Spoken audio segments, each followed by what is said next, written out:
When I went to therapy and realized all of these things, I was like, oh my God, has my entire life just been a reaction to my brother dying? Like my entire existence, my career, my behavior, everything was about my brother. Like it just felt like that can't possibly all be connected, yet it is.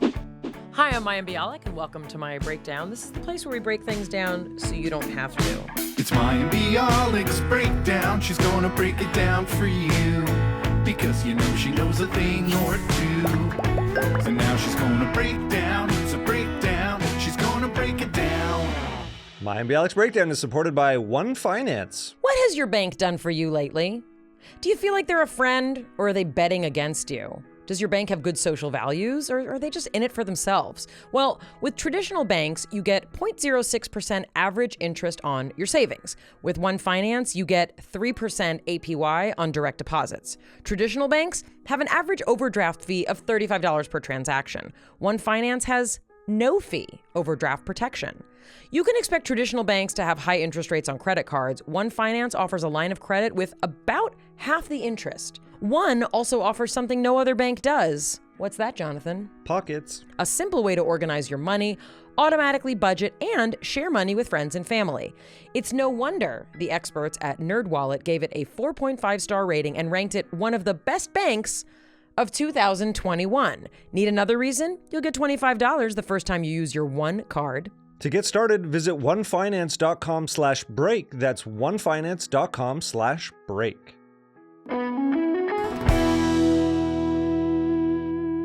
Having a very bad hair day. And that seems important to announce. We're going to be talking to a very exciting person today. We're going to be talking to Chelsea Handler, who is on tour. She is vaccinated and horny. But before we talk more about Chelsea Handler, let's talk to our favorite vaccinated horny person, Jonathan Cohen. Hello, Mayim. Hi, everyone. I don't know if you like that intro. Some are better than others. Look, you're doing a great job. I'm here to be supportive. Having an introduction is better than not having any. Well, that is a wonderful attitude. And yes, Chelsea Handler, who specifically is known for having a sharp tongue and a sharp wit, she's mellowed a bit in her older age. She's opened up, and she opens up in this interview and is quite spiritual and reflective. She goes deep on her personal trauma and grief. It's pretty amazing. I don't even want to spoil what her childhood was like, just in terms of when she found out, for example, that her mother was not Jewish, which is a fascinating story. Not that everyone has to be. Not that everyone has to be, but she was raised Jewish and like going to synagogue and like anyway. Yeah, she comes from a very unusual family. I mean, she's the youngest of six, and she kind of talks about how an event that happened when she was 9 has now been reinterpreted by her. She recently engaged in therapy. She's in a relationship with Jo Koy, with a prominent comedian. And she talks a lot about, I mean, if I had to say what this episode's about, it really is about the transformative power of therapy and how it touches all aspects of your life. I can see from the look on your face, which if you're listening, you can't see the look on his face, that Jonathan's thinking, there's a reason why Mayim doesn't describe the episodes. To me, yes, it is about the transformative aspect of processing grief. She happened to do it in therapy, and potentially she never would have been able to do it without the help of that relationship. Right. Yeah, but for me, it's how you can reinterpret an experience that happened that really shaped a huge part of her life and her not her personality, but her actions. And she talks about being able to like sit with herself now and have intuition, and it just sounds completely different than the Chelsea that I knew only from the media many, many years ago. Well, and I think that's also, I guess, what I felt was so, what I feel is so powerful about this episode is that she is the same person. I mean, we all kind of are the same people that we are from the time that we're very, very young. But I think what will speak to a lot of people is this notion of like, she was the kind of person who was like, hell no, I'm not going to therapy. Like, I have my ways of dealing with things and I'm the life of the party and everything's great and blah, blah, blah. And like to a place now where she's like, oh, I see how that was defenses. I see how that was distancing. I see how that was lack of vulnerability. Like, it's very, I love this. She also wasn't just like, I won't go to therapy. She's like, I'm not even going to look at all introspectively, right? She was like, I'm just not going to look in. I'm not going to slow down. I'm not going to have any sort of quiet time to reflect and be by myself. So that's why I think it's larger than therapy. It's like the relationship that she had with herself that changed. What if someone doesn't know who Chelsea Handler is? She's a comedian, television host. She's a best-selling author and an advocate whose humor and candor have established her as one of the most celebrated voices in entertainment and pop culture. She had a 7-year run as the host of E's Chelsea Lately, which I was actually on, and that's a whole funny story in and of itself. She was the only female late-night talk show host on the air. She also had a documentary series, Chelsea Does, followed by Chelsea on Netflix. She's penned 6 best-selling books. I really recommend them. They are, I don't want to say they're easy reads, but she writes books about her experiences that really move along. They're funny, they're interesting. She tells great stories. She also just released her first stand-up special in over 6 years, the critically acclaimed Chelsea Handler Evolution on HBO Max, and she has an iHeartRadio advice podcast, Dear Chelsea. She is unabashedly fearless. She also has a podcast, Life Will Be the Death of Me, with Chelsea Handler. She has many podcasts. It's very impressive. She also did a 4-part series, I believe, called Chelsea Does, where she learns about things that she doesn't have a lot of experience about, but in a really kind of intellectually friendly way. She's incredibly smart and also not obnoxious. Like, she's a lot of amazing things, and it's really a pleasure to get to talk to her. I'm excited. Chelsea Handler, welcome to Mayim Bialik's Breakdown. Break it down. We have many interactions that we've had, which I would love to go down memory lane and remind you of. Perfect, because my memory is shot and I can't remember anything beyond 6 months. Okay, well, it was more than 6 months ago. So I left the industry for 12 years after I did Blossom, right? And then I did this show called What Not to Wear. And it was literally like the first time that I had done anything in about 12 years. And I was asked to come on your show, and I wasn't familiar with you. And I remember my publicist said, you've been asked to go on Chelsea Handler's show, but she's really tough. Like, it may be a really negative experience for you. And I was like, I'm just excited that someone asked me to do anything. And I ended up having a great time. I think you're freaking awesome. I ended up like reading all your books. I became your possibly #1 fan. And then I got to have dinner with you, Kate Hudson, and Malin Ackerman on an episode of your show. Like, I've gotten to drop into your life at such interesting times. We had this incredible dinner at your house, and we talked about parenting with Randall Park. Yeah, that was a fun dinner. It was fun. I promise it was fun. For a brief moment, I was texting with you and Kate Hudson after that, and I was very excited. Yeah, that's funny. I remember that too. We're really, really grateful for you to talk to us. You've done so many things kind of that touch on mental health, and I really just kind of wanted to pick your brain for a bit and get to dig a little bit deeper. I've one of my favorite things about you is that you're Jewish and also Mormon, and I wonder if you can tell us a little bit kind of what growing up was like for you, really kind of with kind of that mental health lens on it. You have a lot of siblings, and your dad was a used car salesman, correct? And your mother was born in Germany, and you kind of describe her as this really kind of opposite personality to sort of this used car salesman personality. So can you kind of just talk us through a little bit of kind of what growing up in your home was like? And yes, I want to know, were you always the funny one? Well, my household was a hot mess, to put it mildly, because my mom came over from Germany when she was about 19 or 20, and she grew up, she was a little girl when the war ended, and her father was a German soldier. So she hadn't even met her father until she was like 6 or 7. He was a POW living in America. So she was, fresh off the war, so to speak, and then married this Jewish man.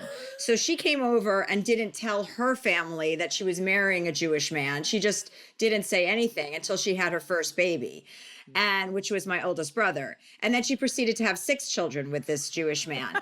And so when I was born, I mean, my family was just, my parents were not helicopter parents by any stretch of the imagination. You know, whatever a tiger mother is, they're the opposite. So once I was born, it was like, good luck, you know, raising yourself was basically kind of the vibe in our household. My brothers and sisters were my de facto parents, and it was a really fun, crazy, like, childhood. It was always action packed. There was always lots of people around. So those were all good times, but my parents were quite dysfunctional. And, you know, when you're a kid, you don't know what the name of that is. You're just like, what?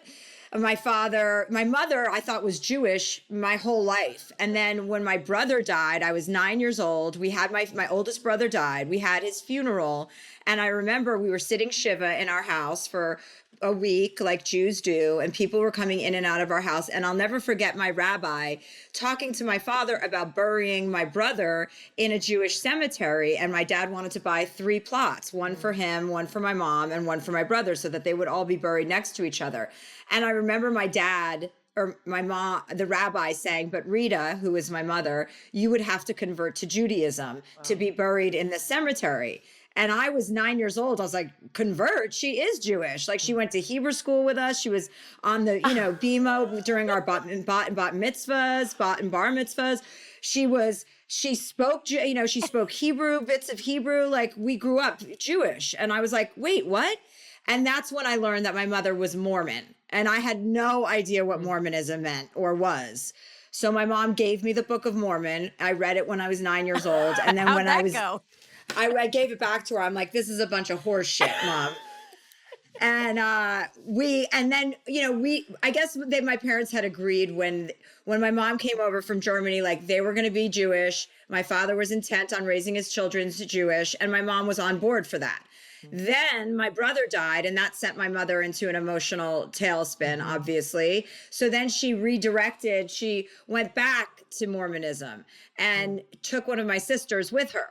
So then my sister converted to Mormonism. So then it was a shit show in our house because my dad was pissed, but my mom was also grieving. So there was really no, you know what I mean? There was no argument on either side. Everybody was right.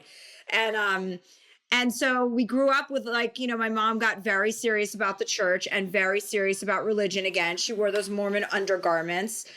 We had missionaries at our house all the time. And so that happened for, like, I don't know, 10, 15 years. My mom was pretty religious until she died. She started kind of calming down about the religious stuff later in life when she was sick. But at my mother's funeral, my dad arranged to have a Jewish ceremony for my mother because she had never converted to Judaism, but he had to get her buried in that Jewish cemetery. So my mother so my dad and I were all planning the funeral, and my dad's like, listen, we're having her funeral at this temple. And my brothers and sisters were like, well, Dad, she's Mormon though. Like, we can't do that. All of her Mormon friends from the church are going to be at the funeral. And my dad was like, do not make eye contact with any of those people. That was my mother's funeral. So my family was so fucked up. We couldn't even get the funeral. We couldn't get the living part right or the funeral part right. Did your mother try to, like, convert you or entice you into Mormonism at all? No, Like, I wasn't convertible. I challenged my mother all the time. I'm like, excuse me, it says right here, if you don't accept Jesus Christ as your savior, you're going to hell. I'm like, so if you're a good person and you live a life of, you know, with morals and a life of valor, and you're an honest, decent person, if you don't accept Jesus Christ, you're going to hell. But if you're a rapist and a murderer and you do accept Jesus Christ, you're fine. I was like, Mom, this is such horseshit. So no, she never tried to convert me. I made it clear from the get-go that I was going to stick with the dreidel. I have so many questions. Your brother died in an accident. You said you were 9. What was the age spread between him and you were the youngest, correct? Yes. He was 22 when he died and I was 9. So 13 years. Obviously, you know, I mean, I think we're the same age. Like, there weren't words for all of the feelings, right? Like, it was just like you kind of got through it. Like, get over it, get through it, like deal with your emotions. Jonathan and I talk about, kind of the difference between the child-centered psychology of today versus the parent-centered psychology of our childhoods, which was like, I'll tell you when you're cold. I'll tell you when you're hungry. I'll tell you when you're happy.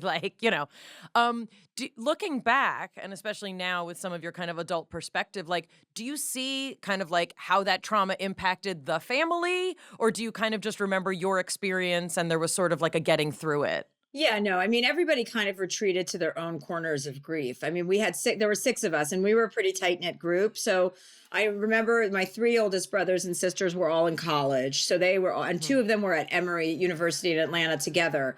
And everyone just, you don't have the vocabulary to even understand grief.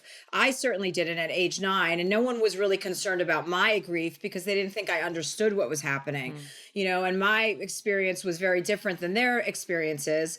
And no one was trying to help me articulate my pain. Nobody was trying to make sure that I was okay. So I just was in denial. I just went into cruise control. Like, I'm going to be happy. I'm going to be funny. I'm going to make this family laugh again. I'm going to be the reason we're going to have joy again. Because I didn't want to even deal with the loss of my brother. Because to me, as was explained to me in adulthood, when I finally sat down and did the work that I should have done, a long time ago about my delayed grief, was that it was a rejection. My brother sat with me the night before he left to go on this trip where he fell off a cliff in Jackson Hole, Wyoming. He sat with me and he wasn't coming on our summer vacation, which he always came. We were never separated in that way. And I didn't understand. He was going on a graduation trip. And I didn't know that, siblings left their families and went on trips of their own at that point in my life. So I was pissed at him. I'm like, how can you not be coming to Martha's Vineyard? We drive up there every summer together in his car, just the 2 of us. And he said, I'm going on this hiking trip. I'll be back in 2 weeks. He said, I will never, ever leave you with these people, meaning my parents. And so when he died, I wasn't even able, because I just thought he may as well have found another family and another little sister that was cuter and funnier. That's how it felt. It felt like rejection, not an accident. Even though intellectually I knew that it was an accident, emotionally it was just, so it was too hard to look at. So I didn't look at it. And I just kept moving and moving in circles and directions that would afford me the denial. Right. Mayim Bialik's Breakdown is supported by BetterHelp Online Therapy. We talk about BetterHelp a lot on this show, and this month we're discussing some of the stigmas surrounding mental health. For example, some people seem to think that you should wait until things are absolutely unbearable to go to therapy, but that's actually not true. It's a big, big problem if you're waiting that long. Makes it a lot harder. Yeah, doesn't it? It sure does. Go on. Let's be fair. Jonathan had been to therapy, but I have doubled down since, and I'm going to tell you that having a regular therapy routine is a game changer. It sets me up to know that there's a place for me to get out the stuff I need to, and I sort of collect the things I want to think about and process throughout the week, and I find that it gets metabolized during those sessions. It's tremendous. BetterHelp is customized online therapy that has video, phone, and even live chat sessions with your therapist, so you don't have to see anyone on camera if you're not ready to. It's more affordable than in-person therapy, and you can be matched with a therapist in under 48 hours. Please give it a try. See why over 2 million people have used BetterHelp online therapy, and our listeners get 10% off their first month at betterhelp.com/break. That's betterhelp.com/break. Mayim Bialik's Breakdown is supported by Athletic Greens. As this season approaches, things are getting more and more busy, more and more stressful, more and more hectic. I know that's true for us. And it can be harder to get all of the nutrients that you need. AG1 by Athletic Greens is a category-leading superfood product that brings comprehensive and convenient daily nutrition to our bodies. They have a special blend of high-quality bioavailable ingredients just in one scoop, and they fill the nutritional gaps in your diet. Join athletes, lifeleets, moms, dads, rookies, first-timers, and everyone in between taking ownership of their daily health and focusing on the nutritional products they need in the simplest manner possible. That's Essentialist Nutrition. To make it easy, Athletic Greens is going to give you an immune-supporting free 1-year supply of vitamin D, which is awesome, and 5 free travel packs with your first purchase if you visit athleticgreens.com/breakdown today. Again, simply visit athleticgreens.com/breakdown to take control of your health and give AG1 a try. Mayim Bialik's Breakdown is supported by Wondrium. Jonathan, you know the 2 things I love most? Learning? And fun. Oh yeah, that too. Wondrium's curated library makes lifelong learning fun. They have engaging videos that are full of mind-blowing content that cover every topic that you've ever wondered about. For example, there's an incredibly cool one called Outsmart Yourself, Brain-Based Strategies to a Better You. You know I'm interested in that. And it helps you understand your motivations, why you do some of the things you do, why your brain works the way it does, and why it doesn't work the way you'd like it to. Check out Outsmart Yourself and thousands of other videos that Wondrium has to offer. We have an amazing offer to get you started, a free trial of unlimited access. Sign up now through our special URL, wondrium.com/breakdown. That's WONDRIUM.com/breakdown. Wondrium is one of our favorite streaming services. You can learn about whatever you want, whenever you want. Go to wondrium.com/breakdown. I have 2 kind of pictures of your family. I have it that like you were the funny one and everyone else was just sort of this, other interesting conglomerate. But were there elements of all of you that kind of had, I mean, you have a very distinctive perspective and, you have an amazing brain and an amazing mouth, with which to communicate the things in your brain. Were you all like that or was that kind of you? I mean, I've been like this my whole life. That was just going to be the way it was because, when I was 3, I was asking my parents if they had a dowry. I didn't understand their financial situation. And I knew something was off. No, my family's very funny. Everyone's funny in my family. It's very dry, very sarcastic kind of humor. It's very under your breath and it's cynical and it's all of those things. But I'm definitely the most outspoken in terms of personality, the most extroverted, the most kind of daring and in that sense. And none of them you want anything to do with that. You know what I mean? In their own lives. They're just like, right. You do it. We don't want anything. Like they don't have that personality type. A lot of your writing that, that in particular I've gotten a lot out of is the sort of owning that you have of kind of the life that you had, especially kind of some of the fun stuff, the party stuff, like the drinking life and that whole kind of aspect of you. But what I like is that you've never presented it as like, this is the way to true happiness. Like you always you have a dose of humility about it and sort of like the grounded aspects of your journey. When did you become that kind of person? Like that was like life of the party girl. When did that happen? That happened pretty early on. In high school, I was always just kind of the leader of whatever group I was in and the kind of decision maker. I just always kind of led the charge of whatever we were doing. If we were going into the city to the limelight, I'd drive us there. If we were we had to talk to the bouncer to get our way in. I was at the front of the line trying to do that. So I just always kind of took it upon myself. And I do think that's a personality type.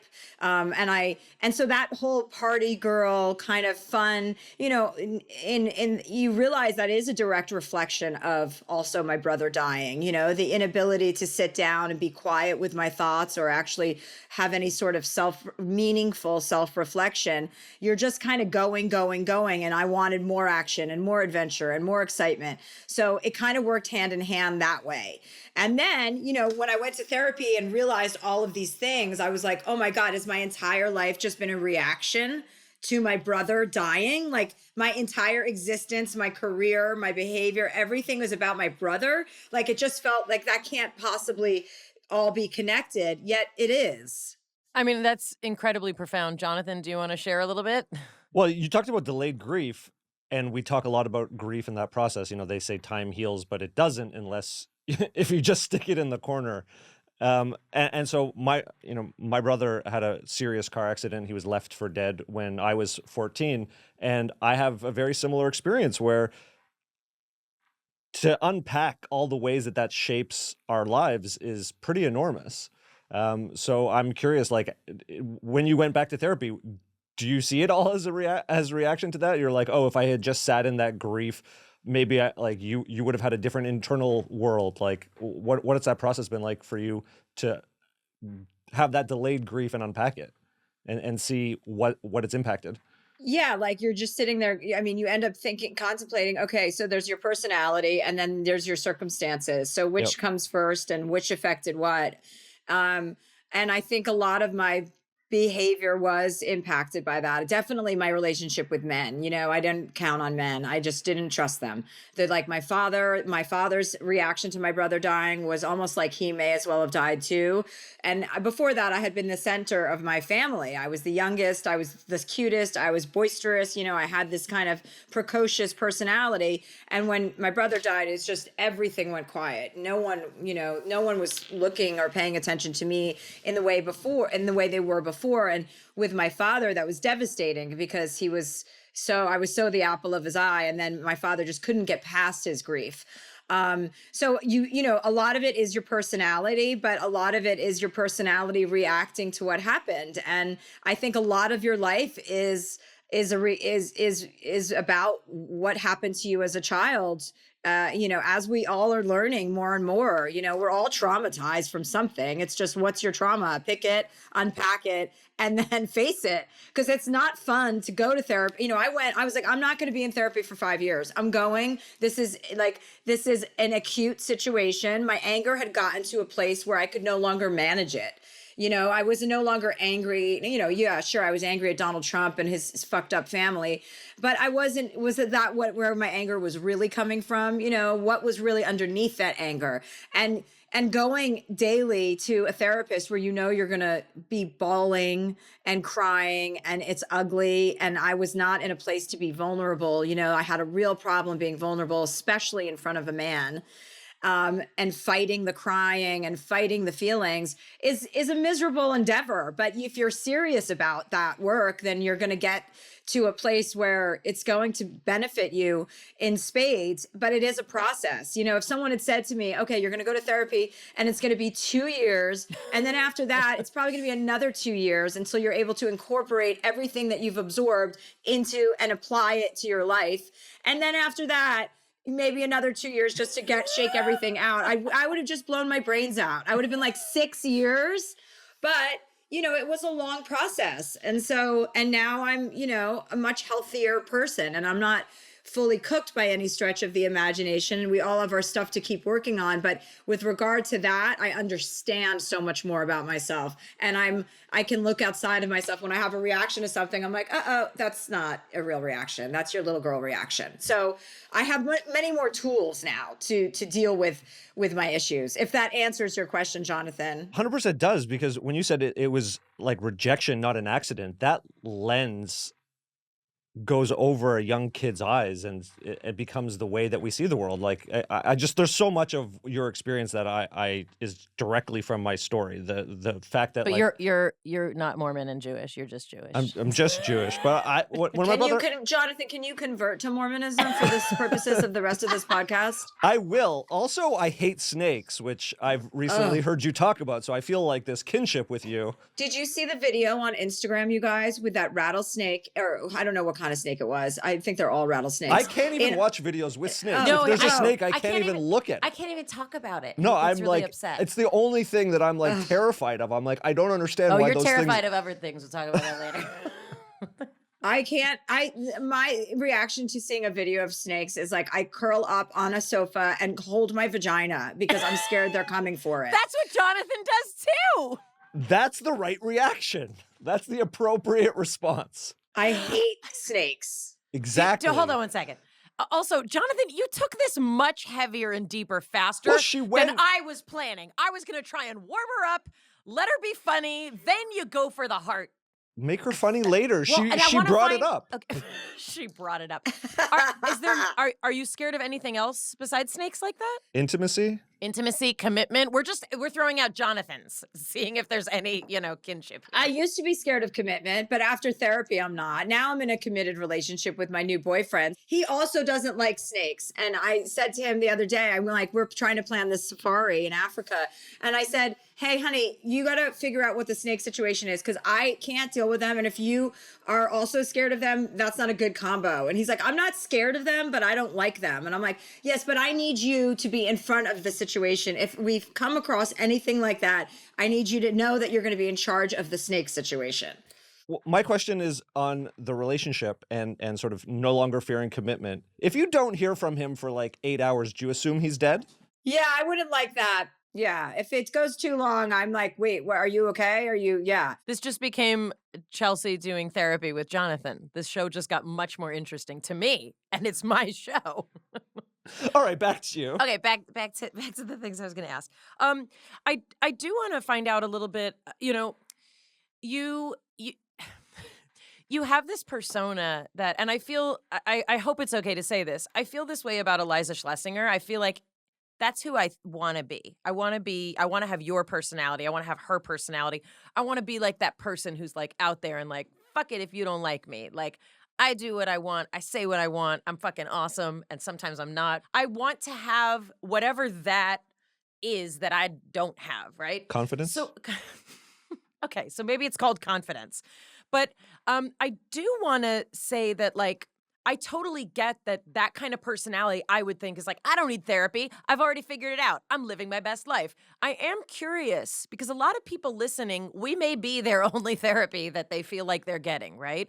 What was that turning point? You mentioned anger, but what did it feel like to go from a person who's like, I don't need to be in therapy to like, I really want to explore this? Can you tell us a little bit more about what that looked like? Well, I was doing my Netflix talk show, and I was doing that for like 2 years, and I had this psychologist, Dan Siegel, on my show, and I was interviewing him, and he had just talked about the brain in a very he's very, very smart. Yes. Yeah. And so he was just talking to me about the brain and the development of the brain in a very kind of linear way that was pretty pragmatic and non-emotional. And I was attracted to that. I thought, oh, if I'm going to see somebody, this guy's smart, and he can explain to me, he can explain the brain to me in ways that would kind of, I was hoping, avoid all of the emotional work and instead just kind of getting on top of like, why we, what parts of our brains make us react, what do we remember, what we don't remember, what's suppressed, etc. And so I started seeing him after I interviewed him on my show.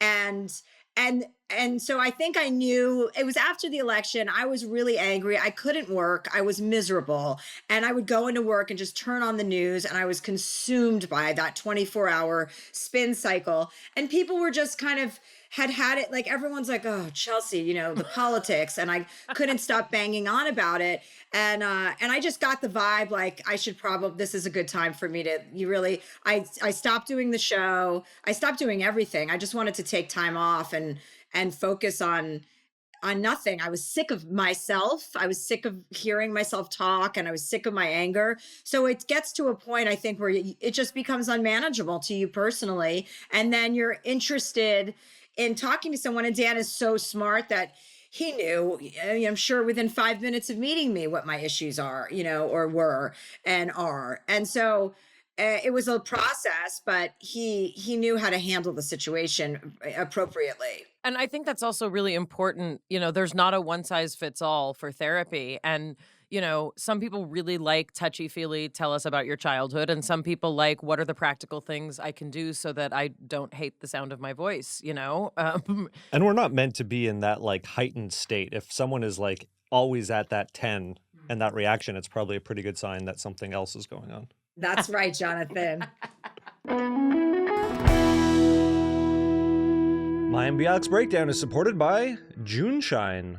Jonathan, people sometimes say to me, what's JuneShine? You know what I say? You might say it's better for you alcohol. That's right. It's made with real organic ingredients, and unlike other alcoholic beverages, They're transparent about every ingredient that they put in their products. They're brewed with real organic ingredients, 3 grams of sugar, they're low carb and full of probiotics. Plus, you don't have that like, oh my gosh, I shouldn't have had so much to drink feeling like because you feel so full and icky. It's delicious, it's light, it's refreshing, it's bubbly, but not too bubbly, and it doesn't taste like it's better for you. It just tastes delicious. We've worked out a special deal for our listeners. Receive 20% off plus free shipping site-wide.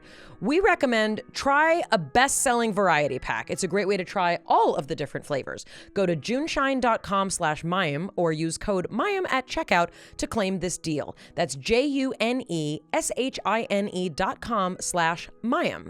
JuneShine can also be found in over 10,000 stores across the country, including Whole Foods, Safeway, Kroger, and Publix. Mayim Bialik's Breakdown is supported by Bite. I'm always looking for ways to reduce plastic waste in my daily routines. Toothbrushing is an arena that I've always felt like there's gotta be a better way. Well, Bite is reinventing personal care by making products that are good for you and the planet. Their hero product is these little dry toothpaste tablets, which sounds gross, but it's not. They come in a really awesome, adorable, reusable glass jar, and the refills just come in home compostable pouches. You literally pop one in your mouth. It doesn't taste bad. It's not weird and chalky. You bite down and brush and it foams up just like regular toothpaste, but no plastic tube and no messy paste. I love their mouthwash. It has the same little tablet. You put it in your mouth, you swish around some water. It's so fresh and clean, and then no alcohol taste. It's amazing. That's incredible. Bite's offering our listeners 20% off your first subscription order. Go to trybite.com/Mayim or use code Mayim at checkout to claim this deal. That's TRYBITE.com/Mayim. What did alcohol do for you? Kind of at kind of the height of your using it, meaning and enjoying it. What did it do? Was it a numbing? Was it a reckless abandon? What was it, and what's the difference? There's a really awesome quote about you not realizing how bloated alcohol actually can make people and how much you retain. And you said something like, oh my God, I have cheekbones and look at these abs, like just from not drinking. But what did alcohol do for you, and kind of what do you think about it now when you think about what that was like to drink? I think it made me completely uninhibited. It helped me to be the life of the party. It helped me to go and just be the fun one. I was always the fun one. I was always the adventurous one. I was always going to say yes to everything and fearlessness. It helped with that. It kind of just amplified every part of my personality. So, and the good and the bad, so you could also get in trouble that way. But for the most part, it was always a good experience. I didn't get myself into too many tricky situations somehow. I've definitely embarrassed myself, but that was later on, like my 20s and 30s, or my 20s was just like fun partying. My 30s was just kind of drinking as it became different, because then you've abused the alcohol for a certain amount of time. So then in my 40s, I'm just, I don't do that anymore because it's just it's not feasible once you're 40 to be operating that way. So luckily I've never had to go to rehab or anything like that, but I've always just taken it down a notch when I felt like things were a crutch. Or like, for instance, I'm on tour now and I did just a 30-day detox of alcohol.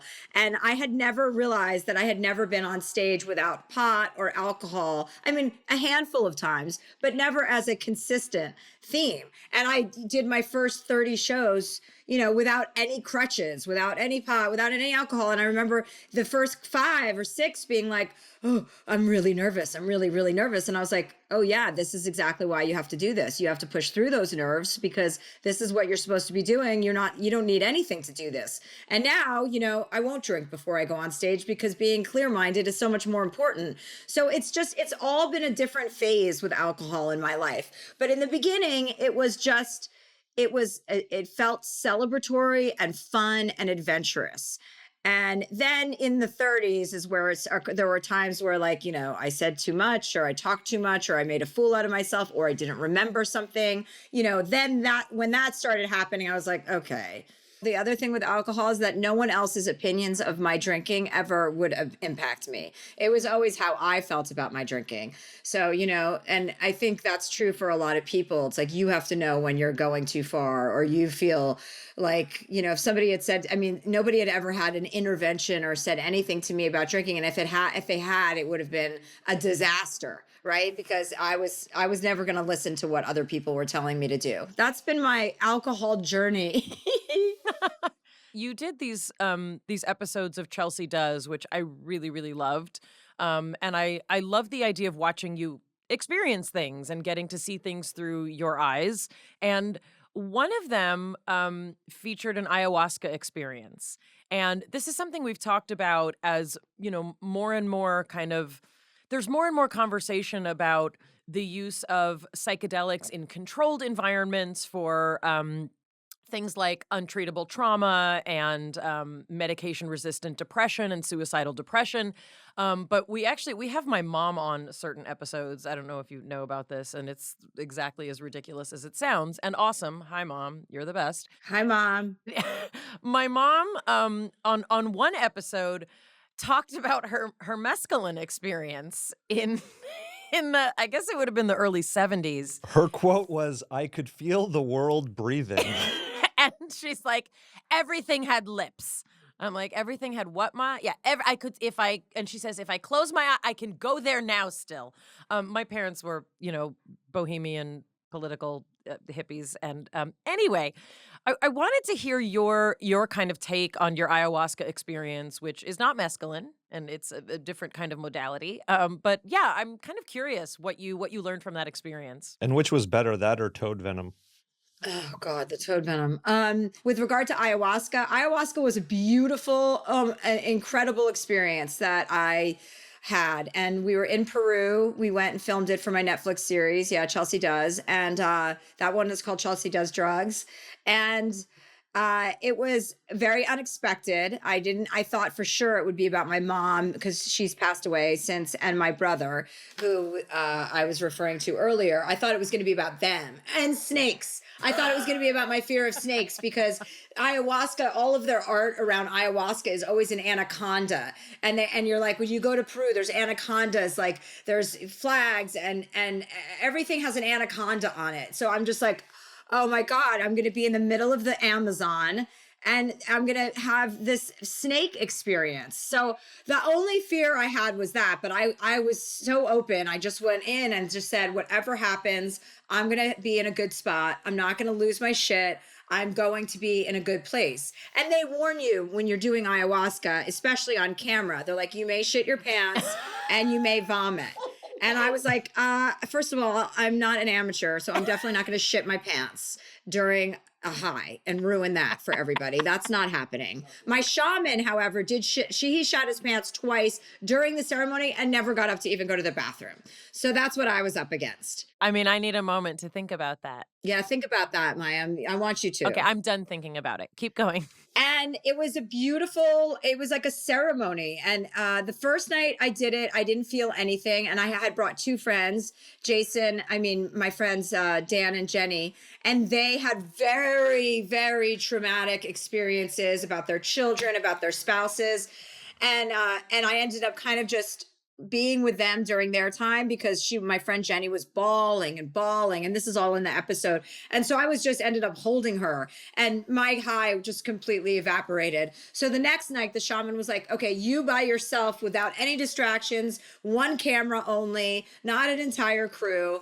And it was all about my relationship with my sister. And I would describe what my experience with ayahuasca as like a phantasmagoria of your entire childhood. It's like an iPod shuffle of clips. So you're watching yourself from above and you're looking down at your life and they're real memories. It's me and my sister running on the beach together in Martha's Vineyard, in the kayaks, tipping each other over, laughing so hard we were peeing in our pants in the water. Our dog from childhood was on the beach. She was wearing the bathing suit that I know she had when she was a kid. And I was watching me tackle my sister and watching our relationship. And there was just this voice that was coming in saying, you know, you have to be kinder to your sister. You have to love your sister. She's not you. Stop expecting her to be like you. She doesn't have your ambition. She doesn't have your drive, and you're not right. Like, your lifestyle isn't the right one. Her lifestyle isn't the right one. It's per person. And it was a huge epiphany and wake up call for me, because I was reminded by all of those scenes that were playing out visually. I was reminded by the fact that she's the closest person to me. You know, I've held hands with my sister more times than I've held hands with anyone, and how cemented our bond was from childhood. And I remember just understanding in that moment, okay, I have to be kinder. Because I was always like pushing her, like, come on, you can do more than this. Don't you want to do this? Why do you still want to live in New Jersey? Let's go. Like, you know, but that's what she wanted. She wanted to be a mother and a wife, and she's not interested in my lifestyle. So it was very profound. And my relationship with her completely changed after that. You can't will those experiences, right? You can't be like, okay, now I'm going to go in and I want to do this relationship. Like, it's whatever comes up, correct? Yeah. And I wasn't expecting my sister to come up. That was the last thing on my mind. I thought, you know, this is about my brother. This is about snakes. Who knows? But nothing like that came to me. It was all about my sister. And then when it was done, there was some more stuff about me being, because I always had so many people around me. And it was just about, hey, it's okay to be by yourself. You don't have to surround yourself with so much noise all the time. Stop, calm down. And at that moment, I was thinking my whole crew was downstairs. We were at this, lodge off of some tributary off the Amazon. And I remember that everyone was downstairs. And once I got my sister's thing, I was ready to just go downstairs. I just wanted to tell everyone, you know, I wanted to go down there. And the voice in my head was basically telling me to do the opposite. Like, stop socializing. You don't have to tell everyone everything the minute it happens. And of course, I got up from that, went straight down to the bar, ordered a vodka soda. I was like, you guys, come over here. I wanted to ask you a little bit about relationships. Would you be able to, like, can you look back and say this is what I was like pre-therapy in relationships versus this is what I'm like post-therapy in relationships? Oh, yeah. Yeah, for sure. I mean, there's such a delineation in my behavior. It's so remarkable in the sense that it's so notable. Like, there's a date and time where I realize how you're supposed to say something to people, and the tone and the understanding of not having to be right and not having to insert your opinion into everything. The idea that my opinion wasn't necessary to vocalize at all times was a complete surprise to me. I had never even contemplated that. You know, I thought, I'm doing everyone a favor with my honesty. You know, doesn't everyone want the truth? It turns out, no, most people don't want the truth. So, you know, remember that first. And I'm not the arbiter of truth. Like, it's not my responsibility to be doling out truth to people, maybe to the people that are close and are asking for it in my life. So yeah, with relationships, with romantic relationships, completely night and day. I'm not, you know, I understand, I've just read so many books now about spirituality, about empathy, about compassion, and about, you know, about being a positive vibe rather than being a negative vibe, you know, about not listening to your ego and operating off of your insecurity or self-consciousness. Like, those things need to be shut down as soon as they come up. And to really understand the brain and the mechanisms within which things work and are lit up and triggered gives you the biggest advantage in life, because you know when you're reacting to something, you're like, no, that's not right. So I'm able to just see my thoughts before they come out now, which is a lot more of an advantage. And also I was so worried I was going to lose my edge. Like, oh God, what if I'm a big softie? Because I overcorrected so much in the beginning. I would once I realized, my opinion might not be so necessary every time, and I don't necessarily have to be the life of the party. I'd go to dinner parties and I would just sit there and be mute. And so people were like, what is this? You're no fun anymore. And I'm like, well, this is the new me. And it's like, no, that was the overcorrection. You know, that was me listening to therapy, but not taking into account my personality. And then the next phase is like merging your personality with your toolkit so that you still are the person you are, but you're more mindful You know, you're just a better version of that person. So that took a while. And yeah, I went to a couple dinner parties where people were very disappointed. And they were just like, this isn't the Chelsea we love. And was it then that you entered into the relationship that you're in now? Was it kind of like, oh, I've come out on the other side of this kind of therapy and evolution experience, and did you feel like you were ready? I mean, I'm assuming you guys knew each other before, correct? Yeah, he was on my old show, Chelsea Lately, all Right. the time. So I've known him for 15 years. And he has been a friend for a long time, but we weren't in touch. And then he kind of resurfaced about a year and a half ago in my life. He asked me for a quote for his book. He was writing a book, and he was on the cover of Variety for his his ticket sales. He was like the highest selling comic for the year of 2019. And so they had called me for a quote about that. And then we started talking, and I didn't see it right away. I mean, I went to Whistler for 3.5 months during winter last year because COVID was so bad in LA. I just got out of here, and he was just calling me and FaceTiming me all the time. And it wasn't romantic. It was just a friendship. And then we got back and we started hanging out. And again, I didn't think anything romantic was happening or cooking. I just thought, oh, this is a great, positive person who I love. I have a history with. I trust him. I value his friendship. And then before you know it, I realized I just like literally woke up one day and I saw him. He came to my show in Vegas and he walked into the hotel room. And I just remember going, my sister was there. And I looked at him. I'm like, oh, he's my boyfriend, I think. Oh, wow.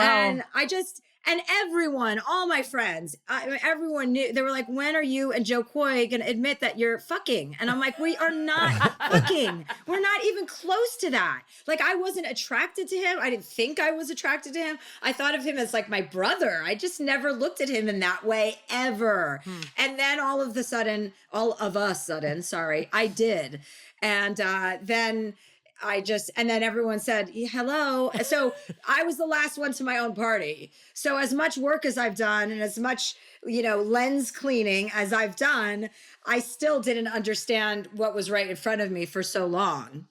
You have some really hilarious and awesome kind of musings on people who have children and what parenting is like. And did you ever think you wanted to kind of have a more conventional life where you could picture kind of like settling down, getting married, having kids? Was that ever part of your plan, or did you know from a young age that you weren't interested in that? No, I was never interested in any of that. I just always thought, for some reason, I just wanted to be free of my family. When I was a little girl, I just wanted to grow up and be an adult. I couldn't wait to be an adult. And I couldn't wait to have the freedom to travel the world and have lovers in different countries and be successful and be somebody that people knew about. Those were all my dreams of adulthood. So once I got to adulthood and I was able to achieve those things, rather, quite frankly, easily, because, I'm a white girl that's cute. So it was a lot easier for me. I just was like, this is exactly what I thought adulthood would be. No responsibilities, no children, no man to tell me what I'm going to do or I didn't want to be accountable to anyone. That was my big issue, accountability. I just wanted to be free. I just wanted to be on my own without anyone giving me instruction. And I wanted to be in charge of the show. When you kind of look back, now, do you still feel the same? Like, can you imagine little Chelsea's running around, or it doesn't fit your kind of worldview? No, I just don't see that for myself. I don't think I would have been a good mom. I'm really, really, selfish, and I like to do the things I want to do when I want to do them. And I also feel like not having children has allowed me to show up for so many other people's children in ways that I wouldn't have been able to if I had, the self-absorption of my own family and my own children. I'm an incredible aunt to my 8 nieces and nephews. I've been able to help kids throughout the world because I don't have, I have the extra money to help strangers rather than worrying about my own situation. And that, I think, is a huge benefit. More people should get, I want some sort of carbon credit, at least, for not contributing to our overpopulation. I think it's a really good decision to make when you're not 100% sure that you want to be a mom. People have a really strong desire for parenting. And if you don't have that, or motherhood, you should pay attention to that, because the only people who should be having children is people who are so inclined to do so, not people who get pregnant when they're 40 and go, well, I'm 40, I should probably have the baby. No, you actually probably shouldn't if that's your attitude. I love that. Sorry. What did you picture yourself doing, like career-wise? Like, did you always imagine you'd be in entertainment? Were you interested in acting more than comedy? I mean, obviously you're a great writer. I'm kind of curious, like, I want to picture a world where Chelsea has all the other jobs. Like, what would Chelsea be is like? a doctor. Chelsea is like a kindergarten teacher. Like, I'm so curious. Were there other things that you kind of could picture yourself doing? I mean, I'm interested in language and etymology, so I could be interested in studying languages and, you know, all of that. I could get into that. Psychiatry, I'm interested in the brain. I'm interested in how that works, interpersonal affairs and dynamics, family shit. I love all that. But no, I just wanted my voice to be heard. I can't really say it was any sort of altruistic endeavor that landed me where I am. It was more like, oh, I wanted to be famous. I was a little girl and I wanted the attention I thought I deserved, and I had a lot to say, and I thought people would benefit from that. I thought, okay, I'm somebody who's going to show up and drag you to the point of, you know, bravery. I'm going to make people braver, and I'm going to inspire you to do the same thing and be strong. Like, I just always wanted everyone to be a little bit stronger than they were. And so I just thought I could provide that. I could make people listen to me, and I could make people, you know, value themselves a little more. And I was interested in that. So it didn't matter if it was acting or if it was comedy. I just wanted to get my voice out there.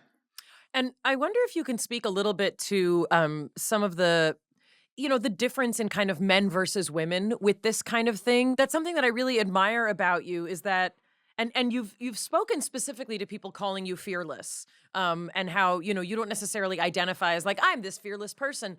But there's a notion, and especially like when I first was introduced to you and my publicist sent me clips of you to prepare me for what was going to happen, you know, when I went to meet Chelsea Handler, you know, there's this ability you have to, you know, I don't want to say like surpass gender, because I feel like that's a dated kind of concept, but the notion for a long time was that like dudes can say these things, men can talk like this, but that's not what ladies did, right? It's not how women operated. And, you know, Joan Rivers was one of kind of the comedians that was like, oh my gosh, that's a lady, like opening her mouth, she's saying all these things. Did you ever have a concept of like what was acceptable for girls versus boys, or for women versus men, for your industry, or even with your personality?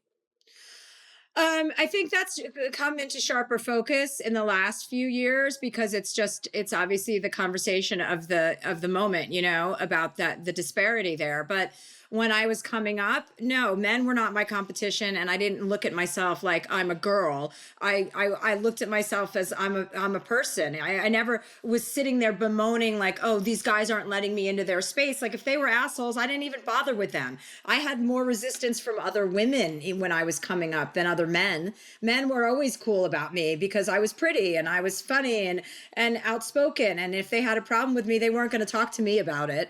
So women were a problem, because women were threatened, because we would all have been, you know, brought up to think that there's room for only one or two of us. So that was the bigger issue for me. So when I started my show, Chelsea Lately, it was imperative that I was highlighting other women, because I was like, oh, I'm not ever going to participate in that kind of bullshit. I'm never, ever going to make other women feel like they don't get the space that I have or share the light that I have.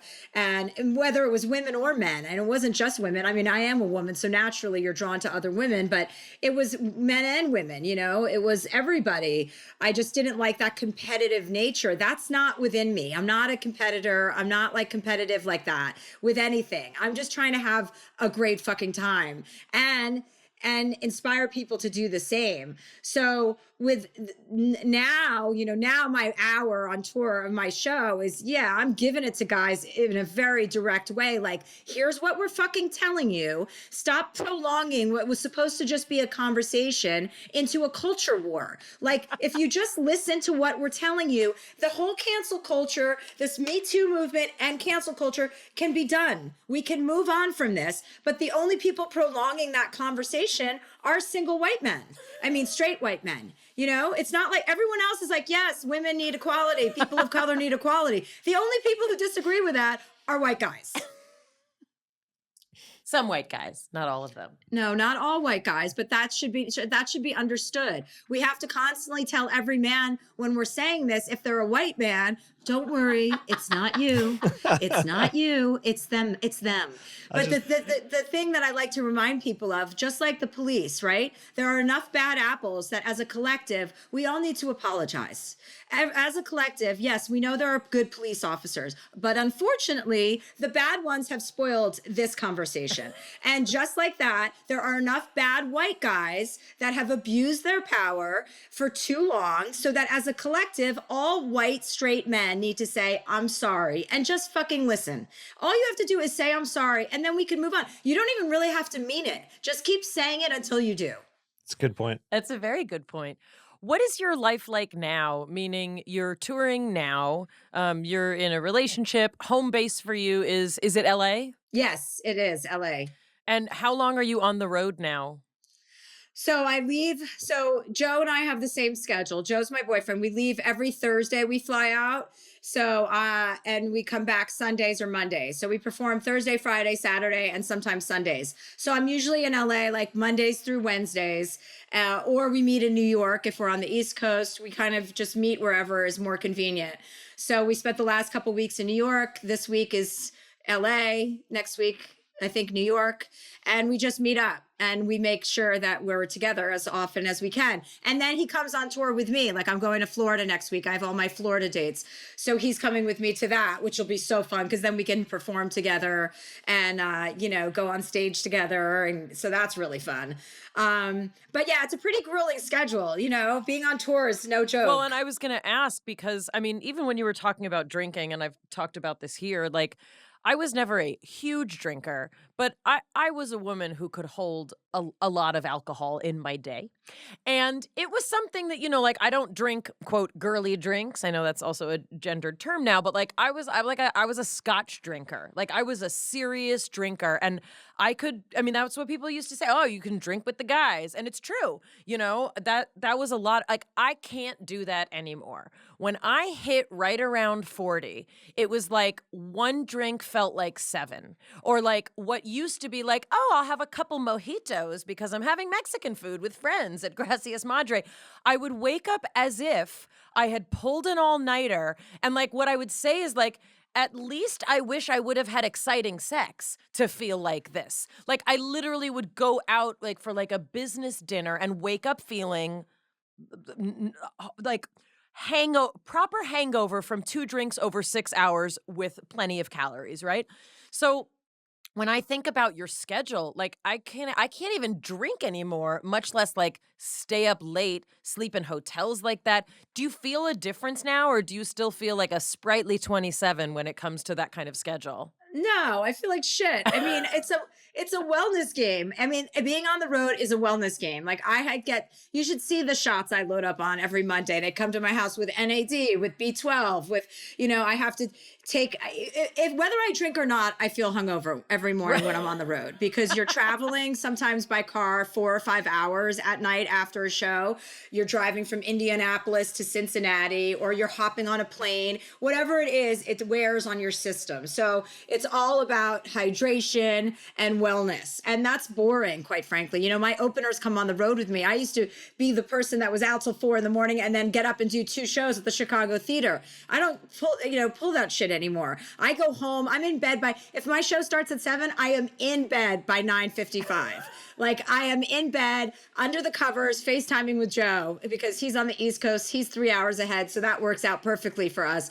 And my openers are like, oh God, Chelsea Handler was not Chelsea Handler. I'm like, no, guys, this is a different kind of tour. Like I want to be on for my audiences. First of all, that I have these audiences that are so amazing after all this time. Like, it's my responsibility to show them a great fucking show. And that means that I'm on my game and that I'm sharp and mentally fit. So all of those components work towards it, you know? And I don't take it for granted. When I was younger, I'd be like wasted. I'd do 2 shows. The second show, I'd be wasted. I wouldn't even remember what, you know, I'd be like, I hope that was fun. My sister said that last night. She goes, my God, you're so on your game. You're so clear-headed. And I was like, yeah. I mean, my family's so probably happy that I don't drink the way I used to. Does your dad, does he come to shows? No, he passed away too, thankfully, a few years ago, because that was a really long haul. Did he used to come to your shows? Yeah, he would definitely. He loved that. He loved being, you know, the father of a famous person. He thought it was the best. Like, he just thought I was the cat's meow, mostly because that meant that his loins created me. You know, he was a bit of a narcissist in that way, but I loved him nonetheless. And he gave me this personality. So I'm grateful for that, because I'm pretty strong, you know, and that's definitely from him. 2 very quick questions. One is you make fun of and poke fun at spirituality, especially faux LA spirituality. But you mentioned that you've read a lot of books now. Do you feel like you have a different connection to a spiritual side? Yes, definitely. I meditate now all the time, and I just understand what you're putting out there, you know, that negative energy attracts more negative energy, and that positive vibes bring in positive vibes. So I don't even talk shit about people anymore. I just find that to be so boring and such a waste of my time. You know, I have no problem sitting in silence or not commenting on something just because I think it's putting out bad vibes. You know, I think the perfect testament to that is me having Joe be in my life.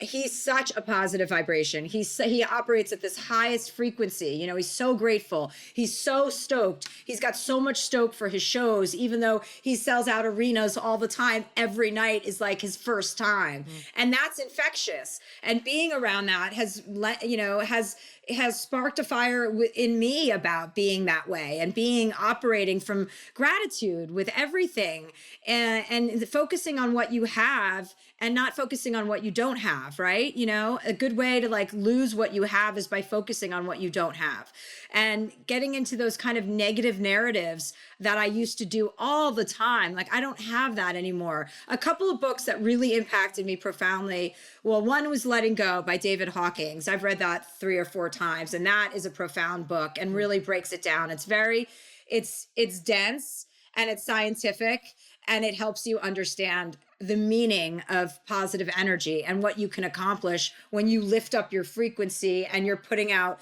you know, and you're operating from courage rather than fear or ego.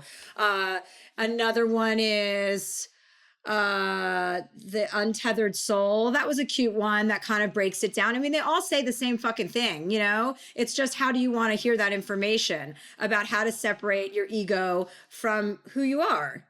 You also say that you're a pharmacological expert. Oh, yeah. And that you can diagnose very accurately. Now that you've been speaking to us for an hour or so, what drug should we be on? She probably clocked me the first time I stepped onto a stage to sit next to her.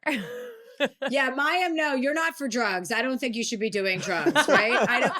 I don't think that's your personality type. I don't know, Jonathan, about you. I would say you probably dabble a little bit more than Mayim, and that you're a little more curious, I think, in like terms of psychedelics and that kind of thing. Is that accurate? I think he's too anxious. No, I'm a curious seeker. Yeah. I mean, that's what it is, right? I like the thing I love about psychedelics. And this is something that if you don't have the right mindset for it, you shouldn't be doing it, because you have to be so open. You have to just be willing to go, okay, this is going to be, and you have to have such good vibes about it, right? Like, no matter what happens, I'm going to be okay. Setting an intention. It sounds corny, but it's so important. Even when people are microdosing psilocybin or LSD or cannabis, you know, setting an intention is always a great way to set yourself up for success, so that the drug isn't that you're doing the drug. Yeah, I would never say, no matter what happens, everything's going to be okay. Right, exactly. So that's why you're not going to do psychedelics, Maya. Right. No, I mean, I've had panic attacks from literally just existing as a sober human. Like, you don't need to add. Well, just keep to you in the that. guardrails. Just keep those guardrails. That's right. Chelsea Handler, thank you so much for talking to us. We wish you the best with the rest of your tour, and also so happy to see you in such an amazing place and also able to share that with us. It's really, really a pleasure to speak to you. Oh, thanks, guys. Nice to meet you, Jonathan. Pleasure to care. meet you. Thank you so much. Take care, guys. Have a great day. That was a deeper conversation than I expected from Chelsea Handler. She's a deep lady, but let's not forget that if you would like to see her, she's touring through the spring. And this is actually a show I would really love to see. Maybe I'll go see it. What am I acting? I could pick a city and go. ChelseaHandler.com has tickets available for Vaccinated and Horny. Also, the merch on her website is hilarious because it's just like buttons that say like Vaccinated and Horny, which I think is awesome. So she'll be touring, through spring. So go there. She's a very, very intelligent person. And I don't mean to be like, oh, an intelligent, pretty person. I just mean like when I asked her what she might be, etymology, of course, etymology. No, she's really intelligent. She is a very deep person. And I love this notion of also getting to kind of watch the evolution of her as a person over a career that hasn't suffered from her being one way or the other. You know what I mean? Like, she hasn't lost her edge. She's still funny. And I just think her reflectiveness is so refreshing. And Chelsea lately her show, her talk show was not known to be the most uplifting show in the world. No, she was brutal. I mean, that's what Heather warned me about. She was like, Chelsea Handler wants to have you on. I'm like, I haven't watched television in a million years. I have children and I don't know what to do. And she's like, you got to be prepared. You got to be prepared to get ripped apart.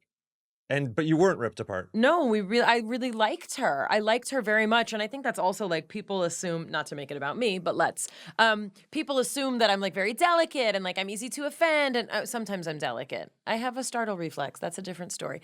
But no, I'm actually not easy to offend that way. No, you have thick skin. I do. And I think that she's a kind of person that I really like, talking to and kind of learning from. And I really did. I've enjoyed her books, and she's a very good writer. She's a very funny writer, and she's got incredible stories. But it's not just her stories; it's the insight that she has about them, and I think that's sort of something she's carried through, her whole career. I was just amazed that to go from Chelsea lately, which is like was a sharp and often brutally mean show, to the positive vibes that she's spouting now and gratitude.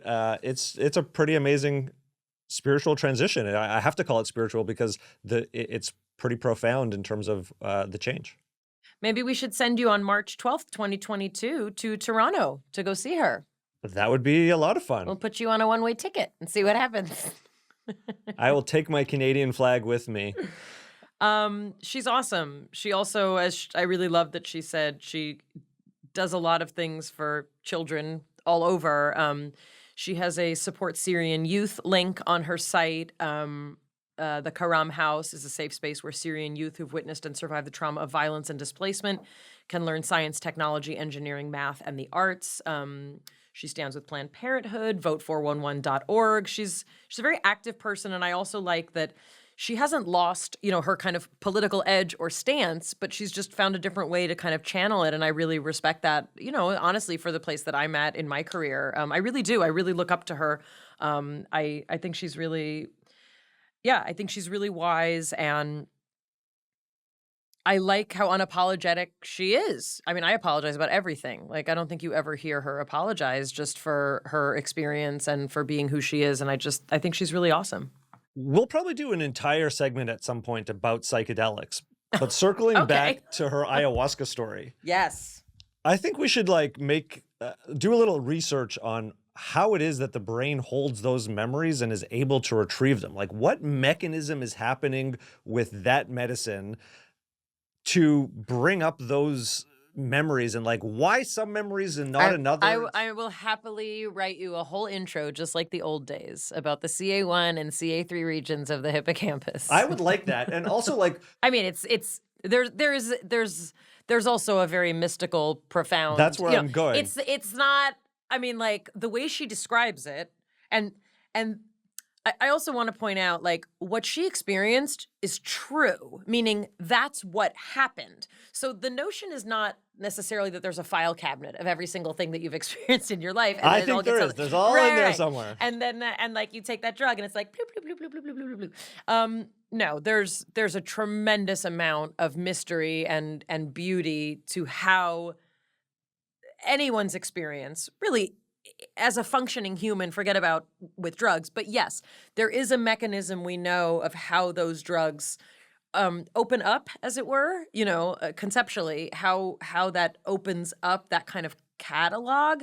But the way she describes it, I mean, that's like, it wasn't even like she was thinking of those things before she went into it. It was just like, this is the file cabinet that got opened. That's also what I'm curious about is like why some file cabinets get opened at some points in your life, and like, is there any predetermination to? Well, the short answer is no, and I'm sure that there are people who we can have on who are experts who can explain a little more of the yes.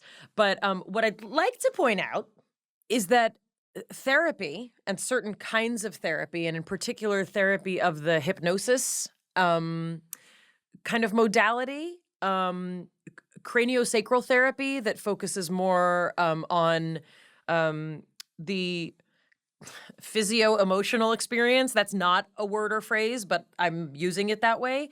I've had experiences in craniosacral therapy, not on drugs, not under the influence of anything except my brain. I was not asleep. Also was not awake. There's a place that you can go. Still Point, it's called. There is a place that you can go where things will come up like that, isolated memories that have oftentimes no real link to what's going on. I've also had experiences of more of a hallucinogenic quality, again, completely not on drugs, when under the influence of kind of a hypnotic, meditative, usually in the context of a craniosacral intense session. And this is not just like with a person that I looked up online, meaning it was someone I had an ongoing relationship of trust and safety with. And I have had experiences where images came to me fully formed that had not existed in reality, but they meant something very significant to me. And I was like, oh, it's a vision. Like that's what that used to be called, right? Or in other cultures, that's what it would be called. It's an altered state of consciousness. And in that type of healing work, it's known as like this place in between sleep and awake where you have access to different types of information. And if we think about that as part of, like, we all have the ability to access this other realm, what does that mean for our like waking lives? It means that like there's this whole other existence that we potentially don't spend much time in that could be and I believe is a pretty core part of human existence. There are two components, just pharmacologically speaking, of ayahuasca. One is DMT, and that is, I think, what's in the frog venom as well, correct? I have no idea what's in frog venom. I got it from her. And then there's a beta carboline, and those are kind of the two components. And there's certain receptors that those chemicals bind to. Like we literally know on a cellular level what's happening to receptors for those chemicals. And anyway, I would love to talk more about it. We can't not mention her discussion of grief and complicated grief. I didn't name it as that, but complicated grief often comes from what colloquially we call unresolved issues with a person who has died. And I would argue that really any death that children experience of an immediate loved one, doesn't have to necessarily be a family member, but in particular a sibling, a parent, leads to complicated grief because for a child, all grief is inherently complicated that way. And what she described is what you've described also in your family, that when there's any traumatic event, it doesn't have to be a death, it can be other kinds of loss, everyone has to use, their kind of independent coping mechanisms, and those don't always gel together as a family. You hear these amazing stories of people, God forbid, in a family who they experience a loss and everyone comes together and it all meshes really nicely, and like they would, but it often doesn't happen that way. But yeah, especially in a large family with, so many different dynamics. In some ways you think like, oh, it's better, right? They all had each other, but it's also more fragmenting, especially for the baby of the family, which she was. The way that she described everyone sort of retreating to their own corners, I could really relate to. It was that was actually the hardest in my family experience, is that my parents were so rocked and Yeah. they were so shattered as people. They just sort of, crumbled that, yeah, that was as traumatic as the loss and the injury, because they were so absent. Right. So it was interesting to hear her experience, and then interesting to hear I just saw that so much of her reaction to that. I want to make everything okay. Oh, I think I you're, want to I be think funny. you're, I think you're her. I mean, I'm not as funny as her. Not yet. I'll work on it. All right, let's do an Ask Mayim Anything. Ask Mayim anything. Yeah. Cynthia P asks, how do I know that I'm capable of being in a healthy relationship again with all my mental baggage? Well, Cynthia, this is a great question, and one that I've actually spent some time thinking about of the late. I'm going to go rogue here. Go rogue. I'm going to base this on a 12-step philosophy that typically likes to remain particularly anonymous. But I'm gonna do a little I'm gonna go rogue here. Here are some. The short answer is I don't know. The longer answer is you do. You may not know yet, but here are some of the things that I like to use as guidelines. An ability to be vulnerable. An ability to avoid situations that we know are not healthy, either physically, psychologically, spiritually, or morally. Having a real understanding of accepting ourselves and taking responsibility for ourselves. Allowing ourselves to be vulnerable to the point that we can ask for help when we need it. And that doesn't necessarily just mean in the context of a relationship, just in terms of you as a person. Low self-esteem is often hiding in a lot of fears about relationships. So being able to have a trusted person that you can work with on that. Rigorous honesty, which is something that we talk about in a lot of the 12-step conversations we have.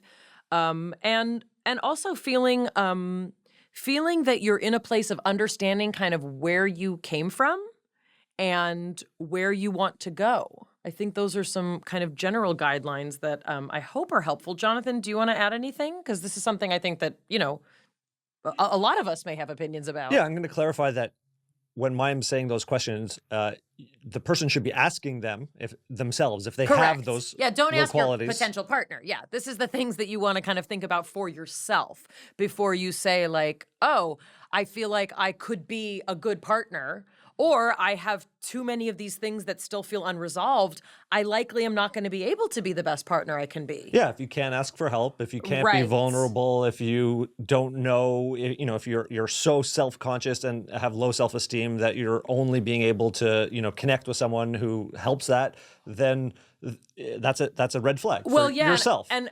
honestly, and this is, from just from my experience, if you find that you're relying on drugs, if you find that you're relying on alcohol, if you find that you're relying on kind of compulsively being worried about what other people think or need, those are signs that there's still work for you to do on yourself. So I also want to reframe it and have it kind of not be like, I have too much emotional baggage to be in a relationship, but we're all a work in progress. And there are different points in life when we can say, there's more work to be done on my own, which I think is something that a lot of people are really uncomfortable with. And I think that's also something, it's kind of like just when you get comfortable being alone is when you actually might find that you're able to not be.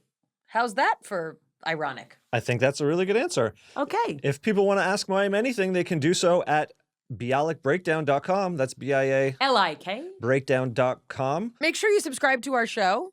Go to Bialik Breakdown on Instagram. Join our Instagram family. And Check out Mayim's YouTube channel. Click the little bell notifications check for out new my episodes. YouTube channel. That's where all the things happen. And from our breakdown to the one we hope you never have, we'll see you next time. It's Mayim Bialik's breakdown. She's gonna break it down for you. She's got a neuroscience PhD or two. One fiction, one and now she's gonna break down. It's a breakdown. She's gonna break it down.